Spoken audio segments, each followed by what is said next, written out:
Mọi người đừng thêm dầu vào lửa nữa được không? Nói tiếng người dùng cái. Bình luận bay loạn hết cả. Mọi người đều đồng cảm với Chu Kỳ nhưng lại không có biện pháp. Tôi cũng tiếc nuối thở dài. Bỗng lúc này bên ngoài truyền đến giọng điệu không kiên nhẫn của ông nội. Này nhãi con cứ ngồi trước máy tính là kệ hết sự đời, con phải để lão già bị thương này hầu hạ con. Tiếng gõ cửa lớn như vậy mà con không nghe thấy sao? Ông nội đi ra mở cửa rào thì thấy Kiều Mặc Vũ cùng với Giang Hạo Ngôn xách theo một túi trái cây đứng ở cửa. Kiều Mặc Vũ hít mũi, ánh mắt sáng bừng. Thơm quá đi, là sườn cừu ong sao? Ông nội cười rộ lên. Nửa tiếng nữa là xong rồi, con với Tiểu Nguyệt đến phòng khách trò chuyện đi. Tiểu Nguyệt, Kiều môn chủ tới, bần thần cái gì, đi pha trà lại lên. Nhìn thấy nét mặt nghiêm trọng của tôi, Kiều Mặc Vũ chọc chọc cánh tay tôi. Sao thế? Không nỡ mời tôi ăn.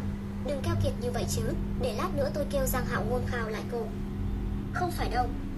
Tôi cười khổ kể lại tình huống của Chu Kỳ. Mới vừa nói vài câu thì Kiều Mặc Vũ đã trừng mắt không đồng ý nói. Ai nói Thảo Nguyên không có phong thủy chứ?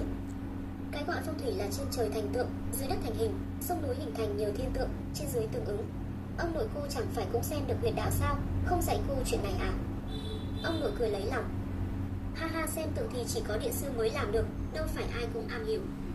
Xem tượng, nhưng hoàng thất nhà Nguyên cũng không tin vào chuyện này, nên xem tượng cũng vô dụng thôi. Kiều Mặc Vũ hừ lạnh một tiếng. Ai nói bọn họ không tin? Hừ, nếu không phải do người Mông Cổ thì cô cho rằng địa sư chúng tôi lụi tàn đến vậy sao? Tất cả đều bị bọn họ giết sạch đấy. Sao cơ? Tôi sợ hãi chừng to mắt, ngẫm đi nghĩ lại thấy cũng rất hợp lý. Thành Cát Tư Hãn vì che đậy dấu vết lăng mộ của mình mà giết chết 3 đội kỵ quân. Nếu thật sự có địa sư phụ trách tìm huyệt chắc chắn cũng không thoát khỏi cái chết.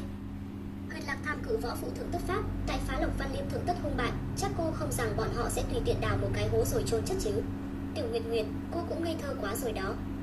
Kiều Mặc Vũ vỗ nhẹ bả vai tôi rồi đi vào phòng khách. Tôi nhanh như chớp kéo lấy cánh tay cô ấy chạy như bay đến thư phòng. Tôi ấn Kiều Mặc Vũ ngồi lên